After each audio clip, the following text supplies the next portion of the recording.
Comment être sûr que l'on ne va pas se planter? C'est une question qu'on se pose souvent. Chaque nouvelle prise de décision dans l'entreprise devrait suivre cette question. Je vais embaucher un nouveau salarié, est-ce que je ne vais pas me planter? Je dois faire des investissements, est-ce que je ne vais pas me planter? Tout au long de votre vie d'entrepreneur, vous vous poserez cette question. Évidemment, si vous en êtes au démarrage de votre entreprise ou si vous n'avez pas encore démarré, vous vous posez cette question. Je suis accompagné aujourd'hui de Marine Vincent, conseillère en développement stratégique des entreprises, et nous allons essayer d'y répondre ensemble. Mais pour l'instant, jingle. Nous sommes en direct, justement, je vous le disais, avec Laurent Aubel, gérant de Couvreur Occitan. Bonsoir. Près de Toulouse, le gérant d'une PME a choisi, lui, d'exaucer les vœux de ses salariés. Marine, bonjour et bienvenue sur le plateau de La Main Forte. Merci d'avoir accepté mon invitation. Merci de m'avoir invité. Écoute, c'est pour moi un vrai plaisir. Tu accompagnes aujourd'hui plusieurs amis à moi qui sont chefs d'entreprise. Tu les accompagnes dans leur développement stratégique. Certaines entreprises sont unipersonnelles, d'autres ont plusieurs salariés. Donc, je trouvais que c'était vraiment intéressant qu'on puisse échanger cet après-midi sur cette question cruciale. Comment être sûr que l'on ne va pas se planter? Et du coup, je te la pose cette question. Comment être sûr qu'on ne va pas se planter? En réalité, c'est impossible parce qu'il y a beaucoup trop de paramètres sur lesquels on n'a aucun pouvoir en tant que dirigeant. C'est impossible de ne pas se planter? C'est possible de ne pas se planter, mais c'est impossible d'être sûr de ne pas se planter. D'accord. Jamais. Par contre, tout ce qu'on peut faire, c'est de limiter les risques. Et comment on limite des risques? Il y a plein de moyens. Déjà, ça va passer par sa personnalité, son caractère, le caractère du dirigeant, qui va avoir un impact énorme sur son entreprise. Ouais. Il va falloir être capable de prendre du recul, de s'adapter très rapidement à son environnement, de manager, d'être à l'écoute. Mais d'être à l'écoute, ça veut dire d'être à l'écoute de ses clients, de ses salariés, de ses fournisseurs, de ses partenaires, son banquier, son expert comptable. Oula, ça veut dire qu'il faut que j'ai toutes ces compétences avant de démarrer si je veux pas me planter? Non. Ce qu'il faut, la clé aussi, c'est d'être bien entouré, très bien entouré.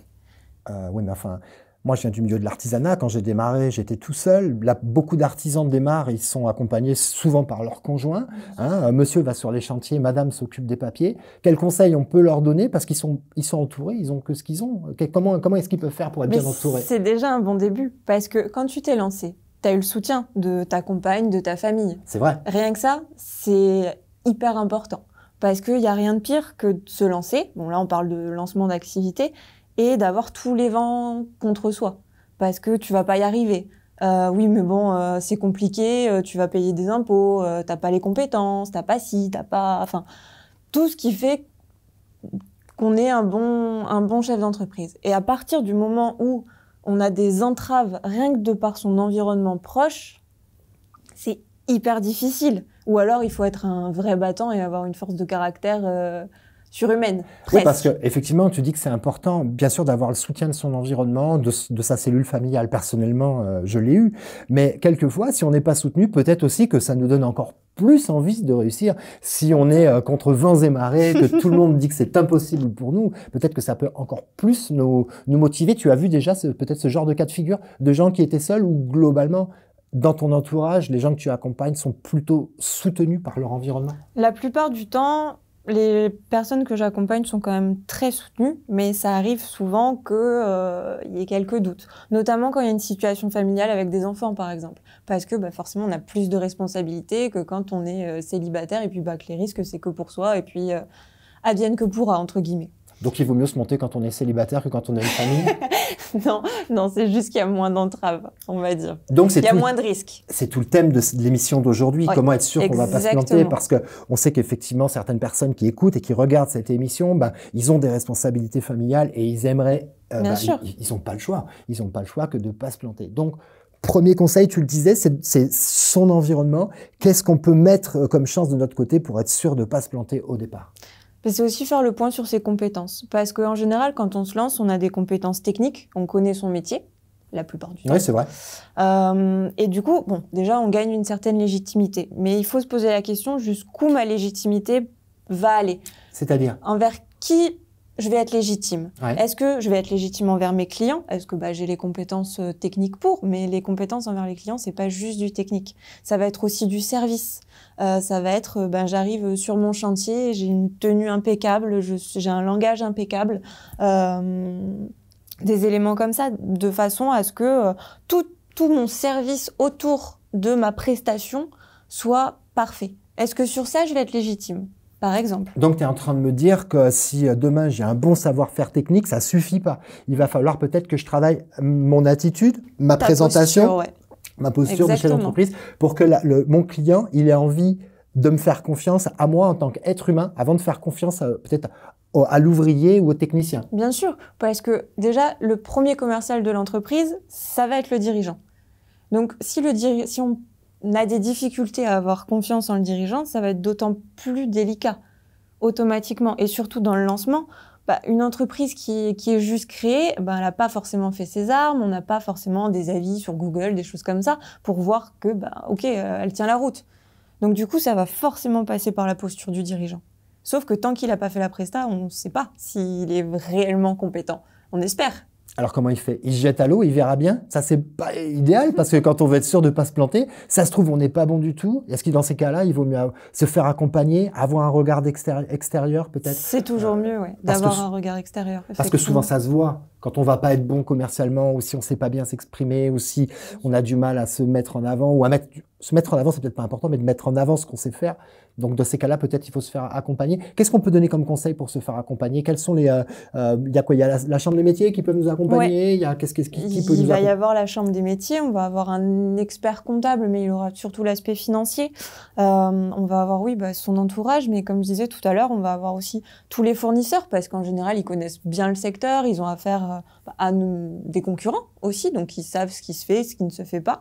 Des partenaires comme le banquier, qui est surtout à ne pas négliger également, des consultants en stratégie de développement c'est un job, aussi, et qui vont faire qu'on va avoir une certaine objectivité aussi sur les compétences, sur le business model aussi, comment va fonctionner mon entreprise. Et ça, c'est une question cruciale, surtout au lancement et même tout au long de l'activité, c'est quel est mon business model. Alors, les gens qui viennent te voir et qui font appel à toi, c'est quoi la première question qui se pose? Est-ce que c'est une question qui te pose ou quelle est la première question qui se pose? Quand on va voir un conseiller en développement stratégique, c'est quoi la démarche? C'est-à-dire que ça fait partie des entreprises qui ont envie de se développer ou ça peut être simplement au départ qu'on se pose ces questions stratégiques? J'imagine qu'il faudrait se les poser dès le départ. Souvent, ce qu'on fait, c'est de se les poser dès le départ. Et après, on oublie. Et il faut jamais oublier. Et c'est là où c'est important de prendre du recul, constamment. Parce que mon entreprise, elle va se renouveler tout le temps. En fait, parce que mon environnement va changer, parce que mes clients vont changer, parce que moi, je vais changer en tant que dirigeant. J'aurai pas forcément les mêmes ambitions aujourd'hui que dans 5-10 ans. Donc forcément, je vais avoir besoin de renouvellement et ça va me motiver aussi. Ça va me motiver à aller chercher des clients tous les jours. Ça va me motiver à manager correctement mon équipe. Ça va me booster à me lever le matin, ne serait-ce que ça. Et c'est hyper important parce qu'il faut aussi aimer ce qu'on fait. Et c'est en perdant justement cette notion-là que l'activité peut s'étioler, s'effriter. Et je pense que c'est une très bonne chose de chercher à se renouveler constamment. Tu penses donc que travailler sur sa stratégie au départ, ça permet de revenir aux fondamentaux? C'est ça que tu veux dire? Parce qu'en fait, cette stratégie de départ, elle peut changer. Moi, dans mon entreprise, j'ai changé de stratégie de développement. J'ai changé de clientèle, par exemple. Enfin, j'ai conservé une clientèle, mais j'ai développé vers une nouvelle. Donc, j'ai changé de stratégie. Par contre, c'est vrai que ce qui n'a jamais changé dans mon entreprise, ce sont les valeurs. J'ai écrit... alors, c'est vrai qu'au départ, quand j'ai créé ma boîte, c'est quelque chose que j'ai fait dès le début et je pense que c'est pas un mauvais conseil de le faire. J'ai écrit une charte qui est visible sur le site internet et c'est peut-être la seule chose que je n'ai jamais réécrit dans l'entreprise. Autant on réécrit nos process, autant la charte, elle est restée intacte. Et dans la charte, qu'est-ce qu'on incarne? J'incarne nos valeurs. Les valeurs en ce qui concerne donc bien sûr le client, qui est pour moi fondamental dans l'entreprise. Évidemment, la conduite à tenir envers les salariés. La charte permet également de gérer nos rapports humains entre salariés de l'entreprise. Voilà. Ce sont un ensemble de valeurs. Évidemment, on y retrouve la sécurité, la satisfaction client, tout ce qui fait les valeurs de notre entreprise. Et j'avoue qu'on n'a jamais remis ça en question. Moi, je l'ai écrit assez tôt. Tu recommandes d'écrire également peut-être les valeurs auxquelles on adhère pour les partager avec nos clients? C'est même essentiel parce que c'est ce qui va faire qu'on va communiquer avec tout notre environnement d'une certaine façon. Et c'est ce qui va faire aussi qu'on va être reconnu pour certaines choses. Et c'est des questions, oui, essentielles à se poser dès le départ. On en parlait tout à l'heure, quelle est ma légitimité, mais quelles sont mes valeurs, qu'est-ce que je veux transmettre à mes clients, à mes fournisseurs, à mes partenaires, à mon équipe aussi. Et c'est ce qui va faire qu'on va avoir une plus forte solidité, du moins d'un regard extérieur, qu'on va être perçu différemment. Ça veut dire quoi? Qu'il ne faut pas travailler que pour l'argent? Ça peut être une certaine motivation. Non, parce qu'au départ, on monte sa boîte. Très sincèrement, une entreprise a vocation à générer de la richesse. Elle a besoin d'argent pour vivre et même pour survivre, hein, évidemment. Mais ça veut dire que dès le départ, il faut se poser autre chose que les questions financières quand on démarre sa boîte? Oui. Oui, parce que avoir l'aspect financier, c'est une bonne chose. Bien sûr, ça va être un objectif, que mon entreprise se développe, qu'elle soit pérenne, que je fasse du résultat, que j'ai plus de chiffre d'affaires, etc. Bien sûr. Mais comment on va le faire? C'est pas une fin en soi, en fait. C'est comment je vais y arriver. Comment je veux y arriver? Parce que j'ai des objectifs qui sont autres que financiers. Je veux me développer financièrement parce que d'ici 5 ans, je veux avoir mes propres locaux. D'ici 3 ans, je veux avoir 10 personnes de plus dans mon équipe. Et c'est d'autres motivations. Donc ça veut dire qu'on va aller chercher. Il faut se fixer des objectifs? Oui. C'est important? Très. Tous les ans, tous les 3 ans, tous les 10 ans, comment est-ce qu'on se place d'objectifs? Ça va dépendre un petit peu du dirigeant. Ouais. Parce que plus il aura envie d'avancer, d'aller loin, techniquement, plus il aura d'objectifs. Mais ces objectifs peuvent changer tous les 6 mois, presque. Parce que il aura réussi son premier objectif et puis on continue ainsi de suite. Si mon premier objectif, je mets 2 ans à le réaliser, forcément, ça ira un petit peu moins vite. Mais automatiquement, oui, il faut des objectifs parce que c'est ce qui va être ma feuille de route. Et c'est ce que je vais vouloir suivre et automatiquement, puisque c'est moi qui dirige, puisque j'ai un lien très fort avec mon entreprise, c'est moi qui vais la mener. Et sans objectif, c'est compliqué de maintenir cette motivation. Ok, donc si je récapitule, donc si je veux être sûr de ne pas me planter, il faut d'abord que je fasse un bilan sur moi-même, hein, que je vois avec mon environnement si effectivement j'ai comment je suis perçu, est-ce que je suis soutenu par mon environnement. Ensuite, il faut que je réfléchisse peut-être à mes valeurs et à ce que j'ai envie de communiquer au-delà de l'aspect financier de mon entreprise, quelles sont les valeurs que je vais partager avec mes clients et avec tous les gens qui sont en interaction avec les entreprises, les fournisseurs, les établissements financiers. C'est ce qui va créer aussi ma légitimité, Bien de sûr. réfléchir sur ça. Ça D'accord. va participer. Le point d'après, donc, mettre en place des objectifs et les reprendre donc régulièrement en fonction de l'avancement des opérations. Donc, on en parle souvent, des objectifs à court terme, à moyen terme et à long terme. Très bien. Alors, avant qu'on aille plus loin, je vais profiter de ce petit moment, puisque vous êtes toujours dans cette vidéo, c'est l'instant pouce bleu. N'oubliez pas de liker la vidéo et en fin de vidéo, on vous proposera également de la partager avec des amis artisans. Voilà, c'est fait pour le pouce bleu. Allez, on peut reprendre. Marine, tu as parlé tout à l'heure de quelque chose qui, moi, quand j'ai démarré mon business, me faisait vraiment pas hérisser les poils, mais j'étais un peu comme la poule qui a découvert le peigne.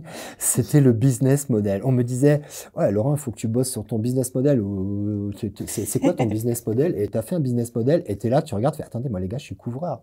Donc, je suis artisan couvreur. Est-ce que je suis concerné par le business model? Monsieur, je suis concerné, moi, par le business model, je suis couvreur. On est tous concernés par le business model, c'est ça? Oh, que oui. Alors, qu'est-ce que c'est un business model, dis-moi? Le business model, c'est toutes les dimensions de mon entreprise qu'il va falloir que je cale, entre guillemets, de façon à ce qu'elle fonctionne bien et comme je le souhaite. Wow. Ouais, c'est pas rien. Ça, c'est un challenge. C'est pas rien. Mais c'est fondamental. Alors quoi, par exemple? Ça va être déjà définir mes clients. Oui, c'est vrai. Et oui, parce que si j'accepte toute cible de clientèle, alors c'est très bien, on a tendance à le faire au début, mais à terme, ça peut poser de gros problèmes. Alors là, tu as complètement raison. Moi, je me rappelle quand j'ai démarré mon activité de couvreur, du coup, alors des gens venaient me voir pour des fois des bricoles, genre réparer le toit de la cabane à lapins. Alors ça encore, c'était pas très grave. À la campagne, on peut le faire. On se dit qu'un jour, on aura la toiture de la ferme à refaire. Mais j'ai été aussi consulté pour des chantiers qui étaient beaucoup trop gros pour moi. Et c'est vrai que tu as raison. Donc, il faut se mettre des limites. Comment on fait? Oui. Ah, c'est ça. On va mettre en place des limites parce qu'en fait, si j'ai une cible, on va l'appeler la cible A, je vais communiquer d'une certaine façon avec elle. Ouais. Par exemple, on prend des particuliers. Je vais passer par Internet, je vais passer par des partenaires. Si j'ai une cible entreprise, je vais communiquer totalement différemment. C'est vrai, je vais répondre à des appels d'offres, ou je vais démarcher des architectes, ou ce genre de choses. Ça n'a rien à voir. Oui, par exemple. Mais du coup, je peux avoir les deux. C'est pas un problème. Mais il faut que je définisse à chaque fois qui je vais aller voir, comment je vais aller la voir, qu'est-ce que je vais lui proposer, quelle sera alors là c'est essentiel, quelle sera ma valeur ajoutée pour cette cible-là. Parce que justement, un particulier n'aura pas les mêmes besoins qu'un professionnel. Il n'aura pas les mêmes attentes, il n'aura pas les mêmes critères, ne serait-ce que de choix, mais sa satisfaction sera sur un tout autre pan qu'un professionnel, par exemple. Oui, tu as raison. En plus, il y a un point particulier, c'est qu'effectivement, on n'a pas la même communication avec un particulier qu'un professionnel. Moi, je sais que quand j'étais salarié, j'étais dans une entreprise plus importante, on communiquait avec des maîtres d'œuvre et des architectes, et ils savaient de quoi on parlait quand on parlait de sections, de portée, de poutres, de pourcentage de pente et tout ça. Et quand j'ai monté ma boîte, évidemment, j'avais pas les moyens de me lancer sur ce marché puisque j'avais pas d'argent, j'avais pas de trésorerie.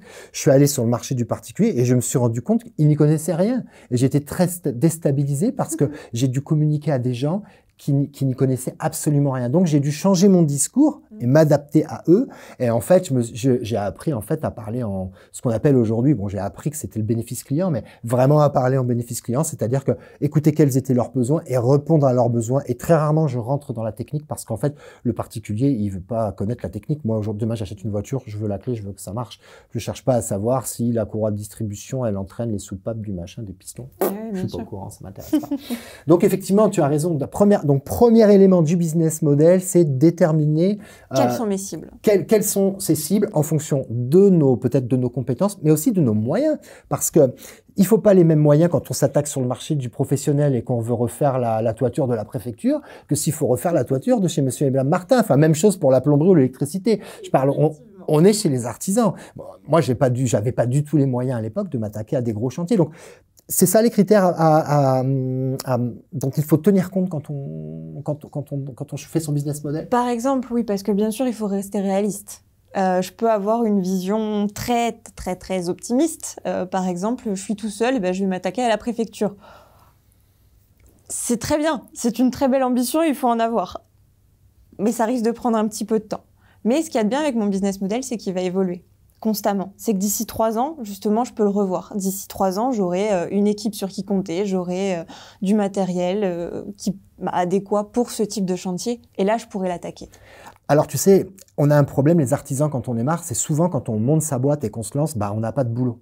Et du coup, on a un vrai phénomène qui est le fait qu'on ne sait pas dire non, on n'ose pas dire non, oui. Et on veut surtout pas dire non parce qu'on n'a pas de boulot. Donc, le risque, c'est effectivement des fois qu'on prenne un boulot qui est un peu en dehors des clous, c'est-à-dire qu'on allait au-delà de notre limite de compétence, mais parce qu'on avait besoin d'attraper ce chantier, on peut le dire, hein. On a besoin de rentrer du chiffre d'affaires. Qu'est-ce que tu conseilles par rapport à ça? Dans tous les cas, on aura tendance à accepter au début des chantiers qui ne correspondent pas forcément à ce qu'on fait ou à ce qu'on veut faire, du moins. Ça, j'aurais beau dire que c'est pas forcément la meilleure solution. C'est normal, c'est humain. On a envie de bosser, on a envie de se lancer. Il faut bien commencer par quelque chose, quoi qu'il en soit. Mais c'est important de maintenir justement cette prise de recul et de maintenir ses objectifs. Et de se dire, surtout si on est convaincu, de se dire, voilà, mes prestats, elles sont hyper qualitatives parce que j'ai du savoir-faire, parce que j'ai quasiment pas de SAV ou parce que mon SAV est extraordinaire. Parce que quand on prend rendez-vous avec moi, je suis chez vous sous 48 heures, que mon devis, vous l'avez sous 48 heures, que je commence le chantier sous 2 semaines maximum. Ça, c'est de la qualité de service. C'est ce qui va faire que je vais pouvoir éventuellement vendre aussi plus cher.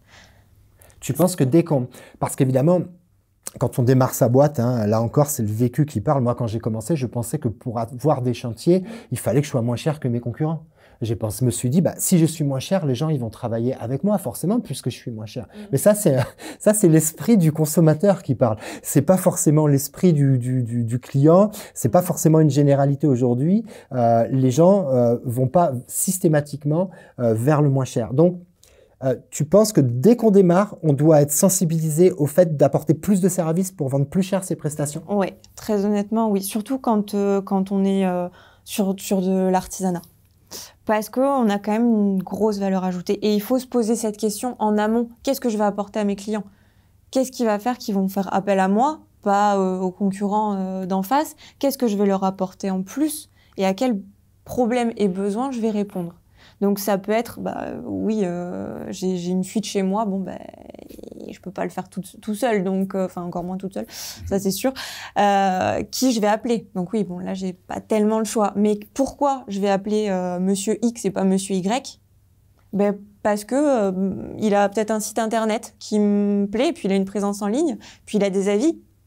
Et aujourd'hui, on regarde les avis automatiquement. Et si je vois que tout va très bien, que il a été rapide. Ouais, mais quand on démarre, on les a pas, les avis. Moi, aujourd'hui, je suis l'entreprise de couverture à Toulouse qui a le plus d'avis sur Internet. Et c'est vrai que c'est très pratique. Mais quand j'ai démarré avec 0 avis. Et c'était pour moi compliqué de vendre plus cher mes prestations. Alors, je donne un petit conseil. Effectivement, je faisais ce que je disais et je m'engageais, donc tu as entièrement raison, à être déjà, à arriver à l'heure, à faire le devis dans les temps et à montrer beaucoup de sérieux dans ma démarche. Même si j'étais unipersonnel, si j'étais tout seul, voilà, je montrais toujours beaucoup de sérieux pour donner envie aux gens de me suivre. Ensuite, il y a un point qui pour moi est important et je pense que tu vas me rejoindre là-dessus, c'est qu'assez rapidement, j'ai dû prendre connaissance de ma concurrence. Parce que au départ, vous vous mettez à votre compte. Moi, quand je me suis monté à Toulouse, donc je suis couvreur, j'avais 250 couvreurs, 250 charpentiers, 3300 entreprises générales de bâtiments, tout ça c'était ma concurrence. Donc dès que j'ai pu récupérer des devis de concurrents, je les ai récupérés. Et après surtout, j'ai regardé les pratiques de mes concurrents. Et je me suis dit, ok, ces gars-là savent faire des toits. Certains d'ailleurs font des toits très bien, hein, il n'y a pas de... Je peux pas dire que je le faisais forcément mieux qu'eux, mais j'ai toujours essayé de chercher ce que je pouvais faire de mieux. Et c'est souvent effectivement dans le service qu'on va pouvoir apporter des prestations, on va pouvoir surprendre le client par le service. Aujourd'hui, quand vous êtes artisan, le client, il y comprend rien du tout à ce que vous êtes en train de faire. Si vous êtes peintre, que vous ayez mis une sous-couche, une surcouche, il y connaît rien. Lui, par contre, ce qu'il veut, c'est que quand il rentre chez lui le soir, s'il habite dans le logement, il n'y ait pas de la poussière partout, que ce soit propre, que ce soit beau, qu'on ait respecté les lieux, son environnement, et que ça soit conforme à ce qu'il est commandé, et qu'il puisse, quand il a envie de vous avoir au téléphone, que vous répondiez au téléphone. Moi, d'ailleurs, je dis souvent, un bon artisan, c'est déjà quelqu'un qui répond au téléphone. Si vous êtes disposé à répondre au téléphone, déjà, vous allez voir que vous êtes meilleur que la moitié de vos concurrents parce que beaucoup d'artisans, malheureusement, aujourd'hui, sont difficiles à joindre au téléphone. Donc, dans notre partie business model, on a vu qu'effectivement, il fallait évidemment essayer de vendre le plus cher possible avec des services qui soient des standards qui soient le plus élevés possible. Et c'est dès la création de notre entreprise, ou du moins le plus tôt possible, qu'il faut mettre ce genre de choses en place. Qu'est-ce qu'il y a d'autre dans le business model? Qu'est-ce que ça reprend d'autre comme réflexion? Alors, ça rejoint un petit peu justement la qualité de service, c'est ma proposition de valeur.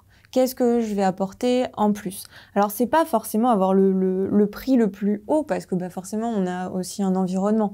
Un plombier à Paris va pas vendre de la même façon qu'un plombier à Toulouse, par exemple, parce qu'on a des prix qui sont toujours beaucoup plus élevés.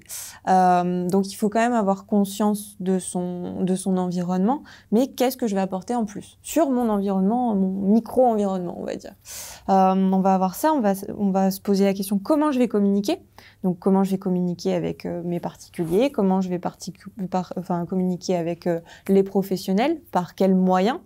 Donc, souvent, on va passer par Internet, mais ça peut être aussi par des prescripteurs.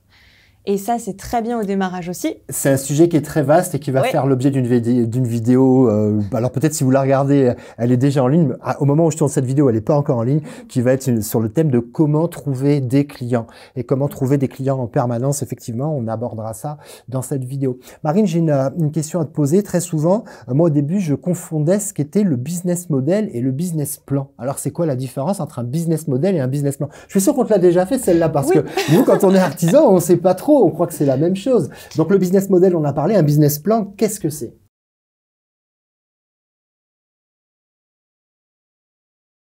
À mon sens. Ta version. À mon sens, le business.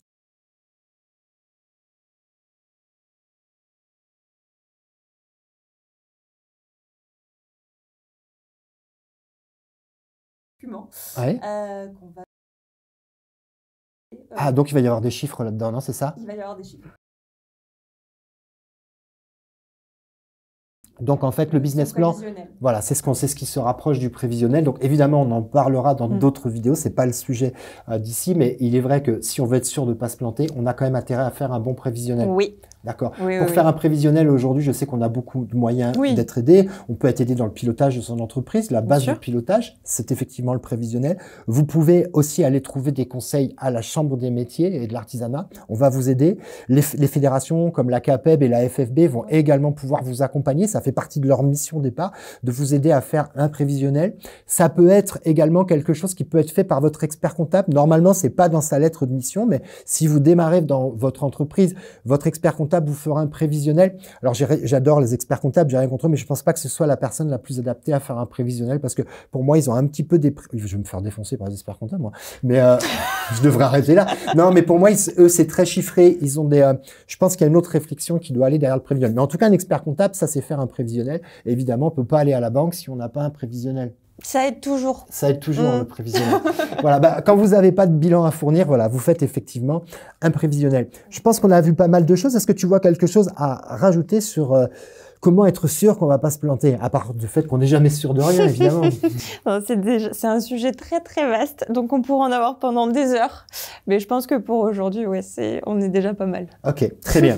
Bon, écoute, Marine, je te remercie d'avoir assisté à cette émission. Je vous remercie de l'avoir suivi. Si vous avez aimé cette vidéo ou ce contenu en podcast, je vous invite évidemment à le liker si c'est pas déjà fait, à le partager. Si vous avez des idées qui peuvent permettre peut-être d'être sûr de pas se planter ou donner des conseils pour ne pas se planter, n'hésitez pas à l'ajouter en commentaire à la fin de cette vidéo. Et n'oubliez pas, on ne construit rien tout seul. Salut!